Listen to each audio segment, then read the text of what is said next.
68 disciplines میں بچوں کو یہ اسکالرشپس ہم دے رہے ہیں. اور جو پرائیویٹ سیکٹر یونیورسٹیز ہیں، جو اچھی پرائیویٹ سیکٹر کی یونیورسٹیز ہیں جیسے فاسٹ ہے، نسٹ ہے، لمز ہے،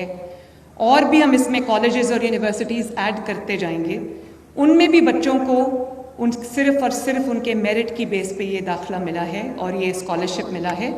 اور یہ تمام پبلک سیکٹر یونیورسٹیز اور 12 یا 14 پرائیویٹ سیکٹر کی یونیورسٹیز اور کالجز ہیں جہاں پر یہ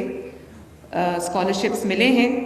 اور ڈسپلنز میں آرٹیفیشل انٹیلیجنس، روبوٹکس،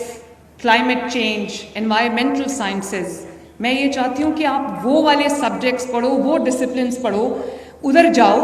جہاں پر آپ جب پڑھ کے نکلو تو آپ کو نوکری مل جائے،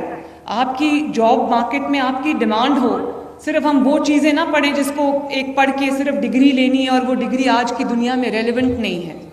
میں چائنا گئی تو میں نے دیکھا وہاں کلاس 5 سے بچے جو ہیں وہ آرٹیفیشل انٹیلیجنس پڑھ رہے ہیں اور اتنا آگے نکل گئے ہیں کہ میرا نہیں خیال کہ ہم لوگ ان کے ساتھ کمپیٹ کر سکتے ہیں. تو میں نے تبھی سوچا تھا کہ جو آج دنیا میں جو دنیا نے سائنس میں ترقی کی ہے، آئی ٹی کی فیلڈ میں جو ترقی کی ہے،